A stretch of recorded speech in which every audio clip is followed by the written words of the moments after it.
Tapi pertanyaannya, perspektif masyarakat kan melihat ilmu kesehatan adalah ilmu yang sangat mahal. Oh ya, berarti begini. Oke, selamat malam. Di sini malam. Jadi selamat malam teman-teman. Saya bersama kawan saya, Stigma juga. Ya, pasti kalian sudah tidak asing dengan beliau kalau di Stigma. Salah satu filsuf, pemikir di Stigma. Nah, kali ini kita akan diskusi tentang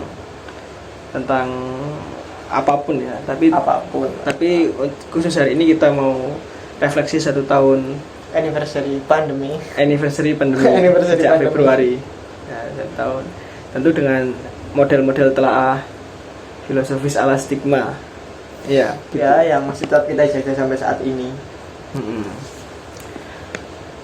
Jadi konten kita kali ini ya, kita namai sebagai konten intelektualisme apa jujurisme apa. Apapun itulah, yang pasti tetap mengenai kelanjutan penelitian diri sebenarnya, cuma dalam satu tahap yang berkelanjutan lah. Iya, berarti merucutnya itu lagi meneliti jaga diri ya, tetap itu sebagai satu garis besarnya. Nah, tematika kontennya mungkin bisa dinamai dengan penelitian diri gitu. Iya, penelitian diri tapi pandemi kesehatan tadi. Oke, enggak, maksudnya nama kontennya ke depannya itu berhubungan dengan penelitian diri. Nah, penelitian diri tetap. Nah, kita awali dengan happy anniversary Pandemi. Dan sebenarnya juga bukan happy kan ya, ini kan musibah.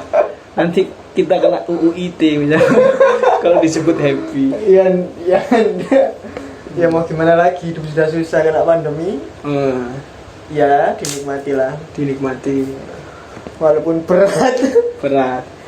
Namanya kan COVID-19, terjadi tahun 2019. Benar sekali. Terjadi tahun 2019, sekarang udah tahun 2021. Tapi masuk Indonesia kan setelah 2019 atau 2020 kan? Oh iya, 2020 baru ada PSBB di Indonesia. Iya, Februari, Maret pada menjelang puasa lah, puasa. Februari, Maret menjelang puasa. Dan sampai hari ini kita masih, ya kita harus syukuri ya, apapun itu untuk syukurnya ya. Kita harus syukuri. Banyak ekspresi. Dalam banyak ekspresi. Kita harus tadaburi. Mantap. Ambil hikmahnya, tafakuri. Allah, jangan sampai dikufuri setiap apa yang datang kepada kita. Pak Ustaz itu kesehatan tau apa ya segini jelas ya, seperti enggak memang adanya, karena kita sudah lama enggak bertatap muka bersama dengan jarak yang sangat dekat lah. Oke, mungkin kita awali dengan gini. Pandemi COVID 2019 ya. COVID-19 namanya kan SARS-CoV-2 atau COVID-19. Kalau saya browsing dulu itu terjadi kalau nggak salah bulan Oktober atau November di Wuhan, Cina benar sekali. Terus epic momennya di Indonesia itu pasca 2020 pasca tahun baru. PSBB diterapkan dan lain sebagainya. Bayangan saya Agustus itu sudah selesai dulu itu. Nggak sampai setahun lah. Nggak sampai lah. Nggak ada bayangan. Ya mungkin Bill Gates mengatakan ini akan lama terus apa, tapi saya nggak percaya dulu itu Agustus atau nggak sampai buka tahun lah. Itu sudah selesai ternyata belum selesai. Apa kira-kira penyebab hal yang membuat pandemi ini betah di Indonesia? Saya nggak ngerti ya. Kalau kita bicara kenapa dia terus ada, itu ada banyak porsi untuk menjawab. Ada wilayah konspirasi kan, ada wilayah yang tidak menyepakati adanya COVID itu ya, kira-kira ini permainan elit global gitu. Terus ada juga yang mengatakan bahwa pandemi ini bermutasi ya, semakin kompleks, semakin banyak pengidapnya dan lain sebagainya. Kita harus pakai masker dan lain sebagainya, dan lain sebagainya. Jadi kasus intinya belum teratasi sampai hari ini. Fokus intinya itu belum ya. Untuk mengendalikan persebaran itu ternyata sangat sulit meskipun PSBB sudah diterapkan berkali-kali. Entah rakyatnya yang salah karena tidak taat terhadap protokol COVID ataupun penyelenggaranya yang yang tidak tepat gitu ya, kita kurang tahu. Tapi yang menarik adalah harusnya masyarakat Indonesia semakin sadar tentang kesehatan. Pastinya itu pasti. Dan itu langkah awal untuk memahami bahwa edukasi kesehatan itu sangat dibutuhkan di era sekarang ini. Tapi yang terjadi yang terjadi bagaimana? Yang terjadi malah kita tahu bahwa banyaknya upaya-upaya pemerintah ataupun aktivitas masyarakat sampai saat ini itu yang diributkan malah seperti BLT dan lain-lain, gitu kan? BLT atau apa? Ya, bantuan langsung tunai, BLT. BLT itu. Tapi maksud saya bahwa kenapa kita tidak melihat sebagai satu gerakan pengetahuan, gerakan intelektual, bagaimana pengetahuan mengenai kesehatan itu terus didemonstratifkan pada tahap akar rumput lah pastinya. Ini mesti jurusan kesehatan ini yang mulai bergerak lebih masif lah ya. Tapi pertanyaannya, perspektif masyarakat kan melihat ilmu kesehatan adalah ilmu yang sangat mahal. Oh ya, berarti begini, awal COVID menyebar ada protokol kesehatan. Benar. Terus rakyat harus memahami protokol kesehatan, terus menjalankan protokol kesehatan, pakai masker wajib. Itu yang disebut sebagai protokol kesehatan, itu harus ditaati. Nah, problem transfer intelektualnya yang tidak sampai ke rakyat itu maksudnya apa? Mananya kan ini kan kita sudah pakai masker ini. Masker sudah. Ada face shield, harus social physical distancing kalau keluar gitu. Nah, yang saya kira bahwa yang belum tersentuh masker sudah dan hal yang berkaitan juga. Pertanyaannya adalah apakah benar bahwa penanggulangannya itu tidak ada opsi lain misalnya seperti ini, apa yang untuk tangan ini apa? Hand sanitizer. Apakah tidak ada opsi lain selain hand sanitizer yang digunakan itu? Misalkan ada tidak satu kandungan yang mempunyai efek yang sama, tapi bukan hand sanitizer, seperti mungkin memakai tanaman tradisional, tanaman-tanaman yang sifatnya alamiah lah pastinya, daripada bahan kimia, misalkan seperti itu. Iya. Oke, benar. Oh, maksudnya ternyata ketika kita bicara tentang memakai masker, menjaga daya tahan tubuh, memakai hand sanitizer, semuanya itu berasal dari satu pusat. Nah, itu maksud saya itu. Dan rentan sekali disalahgunakan. Benar. Misal hand sanitizer, nanti ada bisnis hand sanitizer gitu. Ya pastinya itu ada kemungkinan di sana sampai tarik-tarikannya itu. Nah, kalau katakanlah itu bisnis sekalipun ya, sebenarnya nggak apa-apa kan kalau itu di model bisnis sekalipun. Yang penting kan rakyat pakai hand sanitizer gitu kan. Tapi ada persoalan lain nggak kira-kira? Ya ada, saya kira pastinya ada. Apa kira-kira? Ketika mungkin dalam satu sisi bisnis, misalkan bisnis ya berbicara mengenai hand sanitizer, APD atau apa dan sebagainya itu ada enggak dampak bahwa bahasin ya Ben suaranya terus. Iya. Ada enggak ketika kegiatan bisnis dilakukan malah masyarakat itu juga kena dampak, entah itu seperti tidak, proses bisnisnya tidak berjalan atau ada proses bisnisnya tidak berjalan secara sehat loh ya, secara sehat. Contoh kasus misalkan dalam apa kok ngomong terus ya, pokoknya bisnis lah. Misalkan seperti pembuatan APBD dan lain-lain, itu kan tidak semua media merekam bahwa ada gejala di bawah yang misalkan proyek pemerintah dan lain-lain itu secara pembayaran kayak yang pernah Mas Irfan ceritakan itu tidak clear gitu loh. Sudah dibuat produksinya tapi tidak berkelanjutan. Oh ya, berarti gini maksudnya. Saya coba luruskan ya. Iyalah. Sudah lama ini. Maksudnya gini, mungkin yang dimaksud dengan mindset kesehatan tidak sampai kepada masyarakat, medik, perspektif medis tidak sampai kepada rakyat itu ketika ada, ayo kamu cuci tangan dengan hand sanitizer. Nah, hand sanitizer kan alat untuk mensintesiskan tangan supaya tangan itu bersih. Nah, dan rakyat dikasih opsi sesuatu yang mahal gitu maksudnya. Satu-satunya adalah pakai perspektif bisnis, padahal rakyat itu bisa sekaligus diedukasi cara membuat, benar sekali, sampai secara mandiri lah, tataran akar rumput gitu ya, sehingga pandemi ini tidak satu tarikan nafas dengan bisnis yang sebenarnya itu rawan sekali dipertahankan malah COVID-nya nanti itu ya. Tidak saja, mungkin bukan berarti tidak ada ya, bukan menuduh tapi tidak, bukan berarti COVID itu tidak ada. Malah nanti kalau dokter nyaman, bukan berarti dokter itu jelek ya, dokter nyaman atau mungkin yang pakai bisnis itu diuntungkan, malah dia semakin senang kalau adanya COVID-19 gitu. Dan itu sangat terasa sekali kan sampai sekarang kan. Ya misal rapid test. Ada nggak rapid test yang memang dia dipakai satu hal yang sifatnya paten, ukurannya, indikatornya yang pasti lah. Tapi contohnya berbeda-beda kok. Maksudnya gimana? Gini, pernah tahu ada banyak informasi mengenai rapid test ini dengan harga yang lumayan lah ya, lumayan. Berapa ratus ribu sampai berapa juta lah.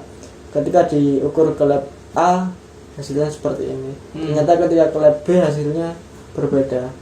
Nah, ada contohnya teman saya Rizwan. Ya, dia jangan sebut nama lah. Saya sebut nama, nanti kalau konfirmasi saya panggil dia. Dia rapid test awalnya reaktif, rapid test antigen reaktif, setelah itu di rapid test lagi positif, katanya alatnya rusak. Satu kasus dan teman saya itu baru yang kelihatan oleh saya itu. Berapa uang sudah yang terbuang itu? Itu kalau satu kali rapid test, kalau saya naik kereta api itu 85 ya. Kalau naik pesawat 100 berapa. Nah, nggak tahu nanti kalau misal ada satu TikTok kemarin itu di Instagram, ada yang nggak perlu tes swab tapi dia sudah dapat suratnya. Otomatis tidak mungkin rapid test itu tidak berkaitan dengan bisnis. Iya, masalahnya rakyat menengah ke bawah atau rakyat miskin sekalipun, semisal saya yang untuk pergi ke Jogja aja harus menabung misal, itu sangat dirugikan. Padahal tidak menjadi jaminan dia tuh positif atau tidak. Benar, sudah dikritik di banyak podcast, tapi masih belum dihilangkan rapid test itu. Persoalan untuk penghilangannya itu gimana kira-kira? Kenapa belum dihilangkan itu? Maksudnya gini, bagaimana caranya rapid test itu diterapkan secara efektif dan tidak memberatkan rakyat menengah ke bawah. 85.000 bro, tiket kereta Surabaya ke Jogja itu 88, rapid testnya 85. Nah, itu kalau untuk mahasiswa itu sangat keberatan itu. Oh, sangat mahal pendidikan Indonesia. Tidak saja 85, kalau kamu tes di klinik-klinik yang tersertifikasi untuk menerbitkan rapid test bisa 100 lebih. Kalau swab berapa itu? Ada yang 400, 500, 1 juta bahkan ada. Jadi untuk bepergian sudah harus menggunakan protokol yang semacam itu, dan itu mahal. Ribet sekali. Ya itu. Kembali lagi, ini membicarakan mengenai kesehatan enggak? Kita pertegas kembali bahwa sebenarnya yang dibutuhkan masyarakat dalam rangka anniversary pandemi ini apa sih sebenarnya yang belum terjamah ataupun sudah terjamah tapi sedikit sekali kalau berbicara mengenai kesehatan? Menurutku ya, pertama benar apa yang kamu katakan bahwa kesehatan, pendidikan tentang kesehatan dalam pengertian logika medis kedokteran itu belum sepenuhnya dipahami oleh rakyat ya. Nah rakyat menurut saya ya, ini rakyat itu lebih diarahkan untuk menikmati alat-alat rapid test, alat-alat kesehatan maksudnya, alat-alat kesehatan daripada logika berperilaku sehat ala medik ya. Saya sebut ala medik karena ada yang ala bukan medis kedokteran, ada ala tradisional ya. Itu yang kurang dipahami oleh rakyat. Nah, apa makna rapid test? Itu rakyat nggak tahu. Ya, yang penting dites hasilnya keluar gitu. Karena mau nggak mau itu pun jadi syarat ataupun kunci ketika kita mau melakukan aktivitas yang berhubungan dengan pendidikan ataupun lembaga-lembaga. Ya tentu kita tidak mengharapkan semua rakyat tahu, tapi setidaknya lebih banyak yang tahu daripada yang tidak tahu. Nah, masalahnya pendidikan kesehatan ala medis kedokteran hari ini itu tidak mencerdaskan rakyat untuk ini sudah justifikasi ya. Bahaya sekali nih mencerdaskan. Iya, menurut saya begitu. Bisa cerdas. Bisa cerdas. itu legitimasi yang saya tidak sedang membicarakan lembaga. Siap. Ya, tapi memang ada kultur yang semacam itu di Indonesia. Harus kita akui itu memang. Nanti baru ketika kemudian kita tua, ya ini keluar dari COVID ya, kita sudah merasakan lemak-lemak sudah menumpuk, ya, gula darah sudah tinggi, diabetes, baru kita berbicara tentang kesehatan. Nah, itu pun kadang tanpa ditunjang dengan pengetahuan yang memadai tentang kesehatan. Ya, berbasis pengalaman, akhirnya banyak yang lari ke obat-obat tradisional yang kadang-kadang kontraproduktif kadang-kadang. Tapi seperti ini, kalau misalkan kita sudah tua lalu datanglah penyakit lalu parah, tapi bukannya, ya mohon maaf ya, bukankah rumah sakit itu dia bisa terus ada itu karena adanya orang sakit gitu. Iya. Kalau kita punya satu upaya, satu niatan, tujuan agar orang mengerti kesehatan dan bisa menjaga dirinya, lalu kehadiran dokter, kehadiran rumah sakit itu untuk apa di kemudian hari, misalkan seperti itu. Iya, makanya itu harusnya. Nah, sakit itu pasti ya. Orang itu pasti akan, maksudnya tidak mungkin orang itu tidak sakit gitu. Tidak pernah dalam hidupnya itu sakit. Ya, pasti maksudnya relatif. Pasti orang pernah sakit, atau setidaknya dia pernah tua, mengalami sakit penuaan gitu ya. Kalau penuaan itu disebut sakit ya. Itu pasti ada gejala-gejala yang mengurangnya fungsi tubuh dan lain sebagainya. Dan itu harus disadari benar-benar logika medisnya. Misal begini, keputusan untuk melakukan pemasangan ring jantung misal ibu saya, atau keputusan tentang diagnosa penyakit. Nah, kita dikasih rekam hasil lab. Nah, hasil lab itu kan hak pasien ya misalnya. Benar. Untuk mengetahui rincian-rinciannya. Masalahnya kita nggak bisa baca. Nggak bisa, memang itu. Padahal itu harusnya pengetahuan yang paling sederhana. Dan kita wajib tahu karena itu berkaitan dengan diri kita. Medical check up, angka-angka ini apa nggak berbunyi sama sekali. Baru kita kemudian di dokter, dan ini loh maksudnya gini. Ya, bukan berarti saya sudut dengan dokter ya. Ya, konsultasinya lebih objektif apabila itu kita alami sendiri kan, kita bisa menerjemahkan sendiri. Nah, rakyat tidak mendapatkan pendidikan itu. Kalau kita bisa, dokter untuk apa ada gitu? Ya setidaknya pengetahuan tentang dasar lah. Kan kita medical check up dikasih ini. Ya tentu sulit. Tapi itu wajib kita, saya kira itu wajib lah, karena beliau juga sakit kan baru-barusan saja. Itu saya tidak tahu ini bagaimana cara membacanya, saya kira. Nah, kalaupun itu tidak mampu kita baca ataupun informasi itu tidak mampu kita telaah, untuk di kemudian hari kan agak susah gitu kalau ada apa-apanya.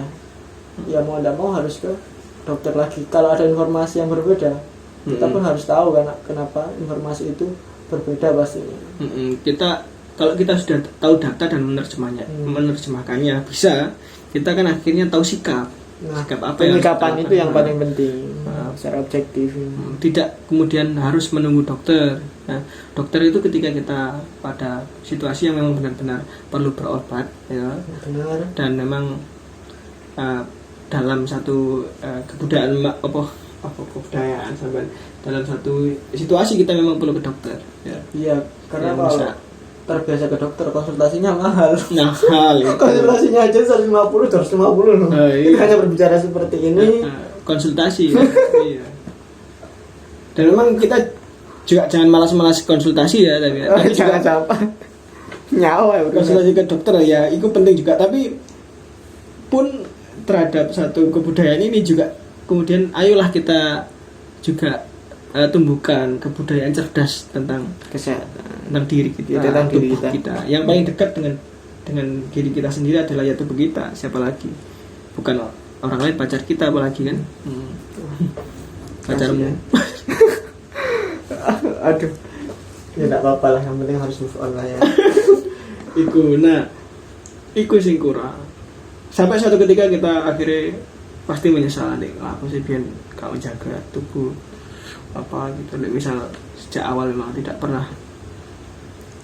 Memang kematian yang paling nikmat itu kalau enggak sakit terus Mati. yang nikmat ya seperti itu. Nggak tahu, belum melakukan. Karena Kan kata enak sih, jadi nggak Iya. sakitnya tiba-tiba mati. Apalagi 2 hari lagi kita mau mati nih. Nah, gitu. wah enak ya, bisa dipersiapkan itu. Nggak merepotkan orang loh. Iya. Yang paling berat itu kalau kita Mati, mau mati merepotkan. merepotkan orang, biayanya mahal, anak turun kena. Lah, iya. Wah ini yang ya kalau bisa seperti itu. Mau Dan- dah. Dan lagi bapak saya, ini keluarga saya ya, bapak saya, dan mungkin banyak orang juga yang saya temui itu cenderung meragukan dokter juga. Nah, Ya maksudnya tidak semuanya, iya. ya, tidak semuanya, tapi ada juga, dan itu tidak sedikit. Dan kasus dokter yang dalam notabene melakukan satu aktivitas bisnis itu juga isu itu ada, bukan berarti kenyataan ya, isu itu ada. Kita tidak menuduh ya sekali lagi. Ya. Kita Isu nggak itu menuduh. ada. Isu itu ada.